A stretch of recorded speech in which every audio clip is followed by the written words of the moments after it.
যে নির্যাতনের চিত্র আমরা পেলাম এটা অত্যন্ত দুর্ভাগ্যজনক।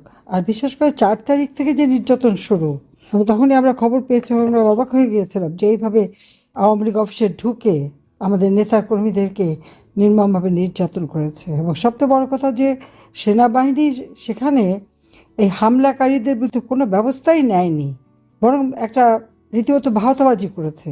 এই বেইমানিটা কেন করলো অবশ্যই একদিন এটার তদন্ত হবে। এটা আমরা খোঁজ নেব যে কারা কোত্থেকে এই কাজটা তারা করলো, কেন করলো।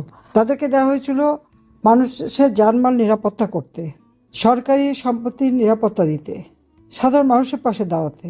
আর এখানে উল্টো এই ধরনের একটার পর একটা ঘটনা ঘটেছে। মা বোনের উপর অত্যাচার করে, একই অত্যাচার, একই অনিয়ম। এদের মধ্যে এতটুকু মানবতা বোধ নেই। তারা ভাবেটা কি? এক মাঘে শীত যাবে। আজকে ওরা যে ঘটনাগুলি ঘটিয়েছে, এইসব ঘটনা যদি তাদের পরিবারের সাথে ভবিষ্যতে জনগণ করে, তখন কি করবে তারা? কোথায় যাবে? কার কাছে আশ্রয় নেবে? এটাকে একবার ভেবে দেখেছে? নাকি মনে করেছে যে আজীবন ক্ষমতায় থাকবে? তা কিন্তু থাকতে পারবে না। তো এই অবস্থা তো চলতে পারে না। এই অবস্থা কোনো দিন একটা দেশ চলতে পারে না। এটা হলো বাস্তবতা। আজকে আমার একটাই কথা, যে এইভাবে কোনো দেশ বা দেশের মানুষ বাঁচতে পারে না। শিশুদের নিরাপত্তা নাই, পেটের শিশুরও নিরাপত্তা নাই। আমার যুবলীগ, ছাত্রলীগ, স্বেচ্ছাসেবক লীগ, যুব মহিলা লীগ, আওয়ামী লীগ, মহিলা আওয়ামী লীগ থেকে শুরু করে এমন কোনো শ্রেণী পেশা নেই যাদের উপরে অত্যাচার নির্যাতন না হয়। আওয়ামী লীগ অপরাধটা কি করেছে? দেশের মানুষের খাদ্য নিরাপত্তা দিয়েছে, বিনা পয়সার চিকিৎসার ব্যবস্থা করে দিয়েছে, দেশের মানুষের জীবন মান উন্নত করেছে। এটাই কি অপরাধ হয়ে গেল? কারণ সুদের ব্যবসা চলবে না? যাই হোক, আমি একটা কথাই বলবো যে এইভাবে কোনো দেশ চলতে পারে না। কারাগারের ভিতরে যে মানে অন্যায় অবিচার হচ্ছে, কোনো জেল কোড মানা হচ্ছে না, নির্যাতন চালানো হচ্ছে। কোন দল রাজনীতি করবে কি না করবে সেটা জনগণ সিদ্ধান্ত নেবে। আমাদের নির্বাচন করতে দিল না কেন? হ্যাঁ, আমাকে কনভিকশন দিয়েছে, মৃত্যুদণ্ড, আমি করতে পারবো না। কিন্তু আমার আওয়ামী লীগ তো নির্বাচন করতে পারতো। আমি তো বলেছিলাম যে আমার একটা তৃণমূল নেতা কর্মী দিয়ে আমি ইলেকশন করাবো। আমি জানি জনগণের প্রতি বিশ্বাস আছে, তারা আওয়ামী লীগকে ভোট দেবে। আর ওই কারণেই ইলেকশন করতে দেয় নাই। আজকে আমাদেরকে সবাইকে ঐক্যবদ্ধ হতে হবে। এই দুঃশাসনের কবল থেকে দেশকে বাঁচাতে হবে। দারিদ্র্যের হাত থেকে মানুষকে মুক্তি দিতে হবে। অশিক্ষার অন্ধকার থেকে মানুষকে মুক্তি দিতে হবে। আমার আওয়ামী লীগের বা ছাত্রলীগের ছেলেপেলেরা বা মুক্তিযোদ্ধা সন্তানেরা কি অপরাধ করেছে যে তারা পড়াশোনা করতে পারবে না?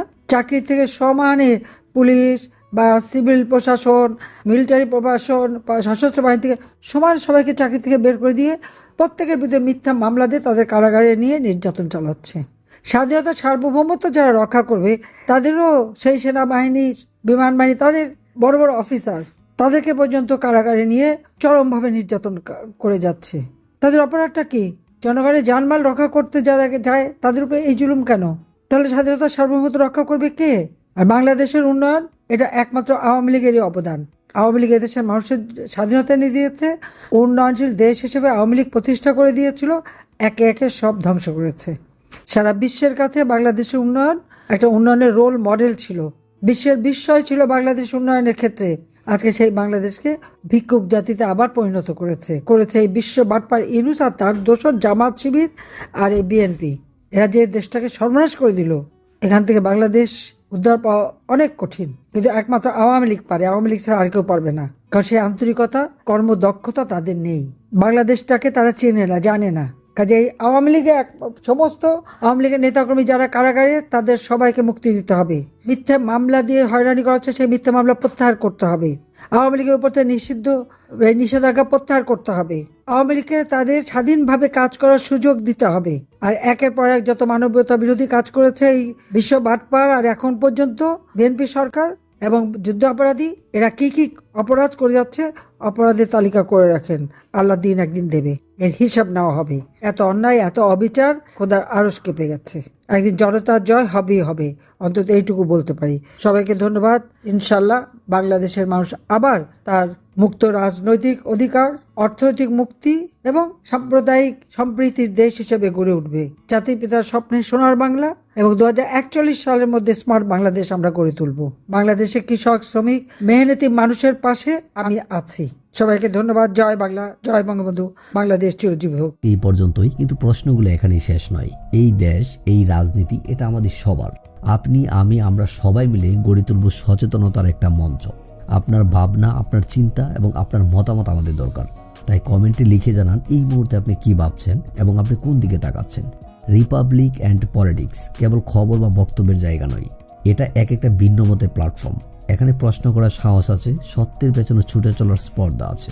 চ্যানেলটি ভালো লাগলে অবশ্যই সাবস্ক্রাইব করে পাশে থাকুন, কারণ একটা ক্লিকেই হতে পারে হাজারো অন্ধকার ভেদ করে আলো খোঁজা শুরু। ফিরছি পরের পর্বে আরও খোলামেলা বিশ্লেষণ নিয়ে। সে পর্যন্ত সবাই ভালো থাকুন, সুস্থ থাকুন। আল্লাহ হাফেজ।